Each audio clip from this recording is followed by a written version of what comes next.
ये मेरा 50वां वीडियो है, यानी गोल्डन जुबली एडिशन।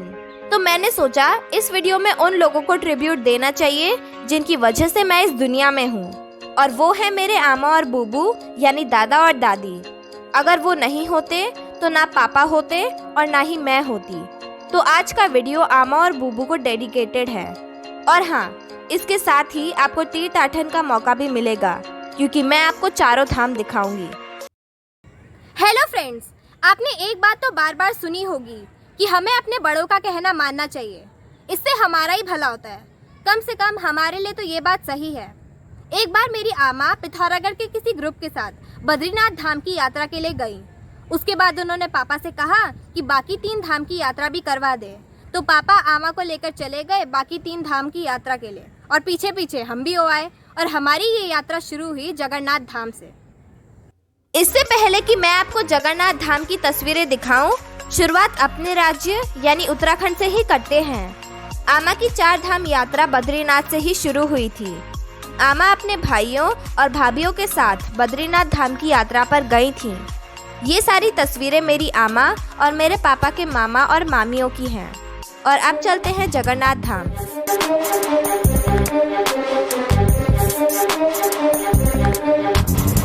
जगन्नाथ यात्रा इस मायने में खास रही कि हम पुरी में एक भी फोटो नहीं खींच पाए, ना तो शहर में ना ही मंदिर में।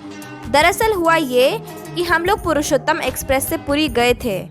ट्रेन का टाइम सुबह करीब 6 बजे का था और हमें शाम को 5:30 बजे चेन्नई की ट्रेन पकड़नी थी।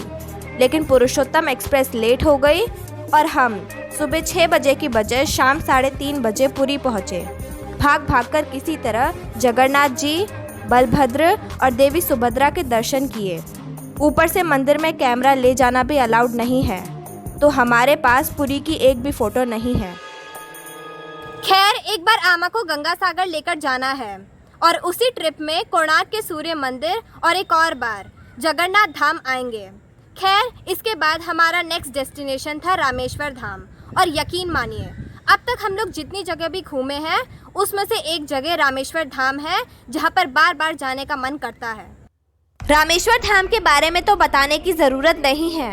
लंका जाने से पहले यहीं पर भगवान राम ने शिव जी की पूजा की थी। आज यहाँ पर ये विशाल मंदिर है। ये मंदिर समंदर के बिल्कुल किनारे है, इसलिए सुबह हम लोग पहले समंदर किनारे गए। सुबह सुबह समंदर किनारे जो हवा चलती है वो किसी स्वर्ग का एहसास कराती है। फिर हमने वहाँ स्नान किया। इसके बाद रामेश्वर धाम के मुख्य मंदिर में गए। यहीं पर भगवान राम ने महादेव का शिवलिंग बनाकर उनकी पूजा की थी। देश भर से काफ़ी श्रद्धालु यहाँ आते हैं। रामेश्वरम में कई मंदिर हैं। अब जैसे इसे ही लीजिए, कोठानंदर मार मंदिर।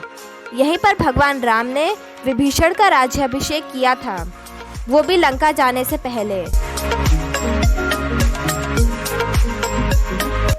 अब आपको लेकर चलती हूँ धनुषकोटी।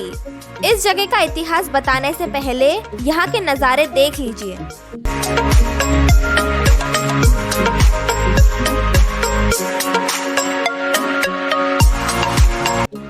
धनुषकोटी वो जगह है जहाँ लंका विजय के बाद विभीषण के कहने पर भगवान राम ने राम सेतु का एक सिरा तोड़ दिया था, इसलिए इस जगह का नाम धनुषकोटी पड़ा। 1964 से पहले ये बहुत विकसित गांव था, लेकिन 1964 में आए भयंकर तूफान ने इस पूरे गांव को तबाह कर दिया। करीब 2000 लोग मारे गए। यहाँ सब कुछ खत्म हो गया। सरकार ने इस जगह को घोस्ट प्लेस घोषित कर दिया। हालांकि अब यहाँ टूरिस्ट आने लगे हैं। यहाँ से श्रीलंका महज 20 किलोमीटर दूर है।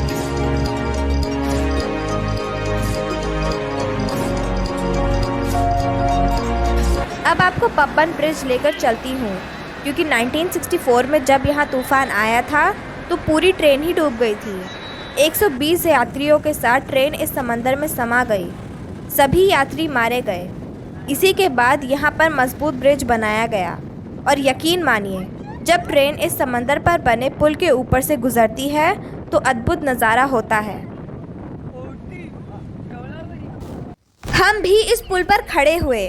यहाँ इतनी तेज हवा चल रही थी कि हमें डर लग रहा था कि कहीं उड़ ना जाए, इसलिए हम नीचे बैठ गए।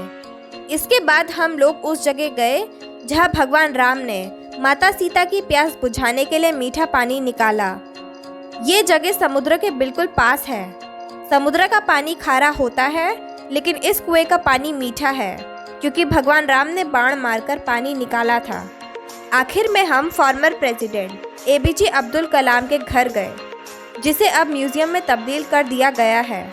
यहीं पर उनका भारत रत्न भी रखा गया है। रामेश्वरम के बाद हम गए कन्याकुमारी।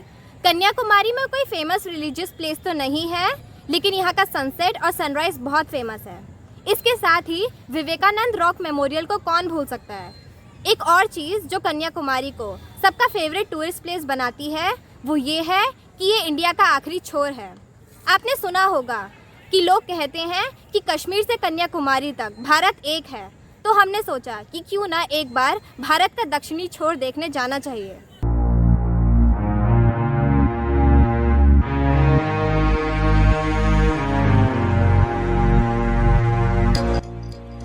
जैसा कि मैंने आपको बताया, कन्याकुमारी में कई मशहूर धार्मिक स्थल तो नहीं है, इसलिए हमारी यात्रा का मकसद विवेकानंद रॉक मेमोरियल जाना था।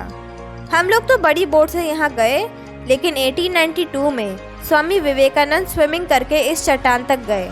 यहाँ पर उन्होंने 3 दिन तक ध्यान लगाया। कहते हैं यहाँ उन्हें ज्ञान की प्राप्ति हुई, इसलिए यहाँ पर विवेकानंद रॉक मेमोरियल बनाया गया है। चारों तरफ समंदर और बीच में विवेकानंद रॉक मेमोरियल। यहीं पास में ही तमिल कवि तिरुवल्लुर की स्टैचू भी है। करीब 40 मीटर ऊंची ये स्टैचू भी काफ़ी दूर से दिखती है, लेकिन कन्याकुमारी घूमने वाले लोग विवेकानंद रॉक मेमोरियल ही आते हैं। हमने भी यहाँ पर खूब मस्ती की।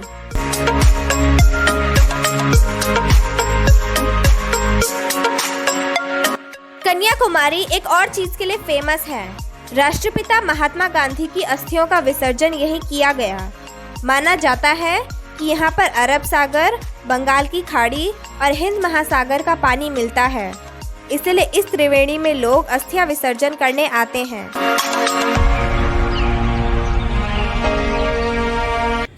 अब आपको लेकर चलती हूँ चौथे धाम यानी द्वारकाधीश में।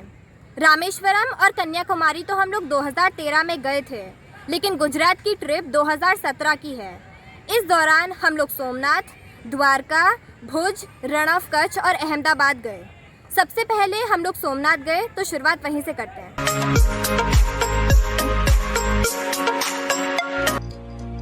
चूँकि सोमनाथ को 12 ज्योतिर्लिंगों में से पहला ज्योतिर्लिंग माना जाता है, इसलिए हम लोग यहाँ गए। इस बार आमा के साथ साथ बूबू भी हमारे साथ थे। यहाँ कदम कदम पर आपको शिवलिंग मिल जाएंगे, और यकीन मानिए सोमनाथ जितना भव्य मंदिर है उतनी ही खूबसूरत इसकी लोकेशन है, समंदर के किनारे।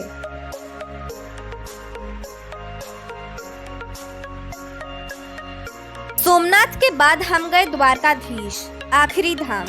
आमा के 4 धाम पूरे हो चुके थे, यानी बद्रीनाथ, जगन्नाथ, रामेश्वरम और द्वारकाधीश, जबकि ये हमारा तीसरा धाम ही था। द्वारका में भी देखने लायक कई जगह हैं। अगर आप कभी यहाँ जाएं तो भेट द्वारका जरूर जाइएगा। ये भी समंदर की दूसरी तरफ है, इसलिए आपको बोट से समंदर की यात्रा करनी पड़ेगी। सोमनाथ और द्वारका के बाद धार्मिक पर्यटन तो खत्म हो गया, लेकिन पर्यटन जारी रहा। इसके बाद हम लोग भुज गए, और भुज में ही था रण ऑफ कच्छ। यहाँ पर हमने अपने भाई का बर्थडे मनाया। नमक के समंदर में भाई का बर्थडे।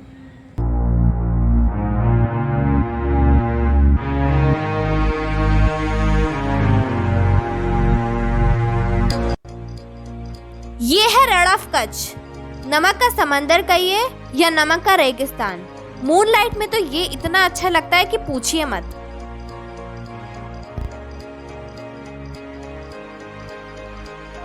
ये जो आपको हमारे पीछे सफेद सफेद दिख रहा है, ये सब नमक है। जहाँ तक नजर जाएगी नमक का रेगिस्तान। और जैसा कि मैंने आपको बताया, हमने मेरे भाई का 5वां बर्थडे रण ऑफ कच्छ में ही मनाया। नमक पर ही हैप्पी बर्थडे लिखा। केक लाना भूल गए थे, तो सॉफ्टी खाकर ही काम चलाना पड़ा। वैसे भी केक लाते तो शायद इस गर्मी में खराब हो जाता।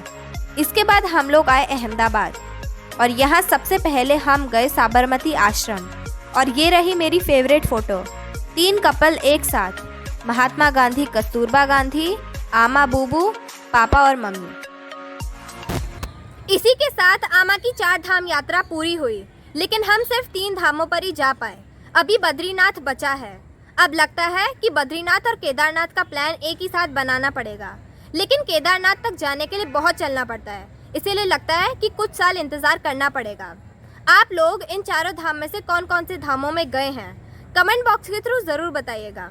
वीडियो पसंद आए तो वीडियो को लाइक एंड शेयर करें, चैनल को सब्सक्राइब करें, साथ ही बेल आइकन प्रेस करके ऑल नोटिफिकेशन ऑन करना ना भूलें।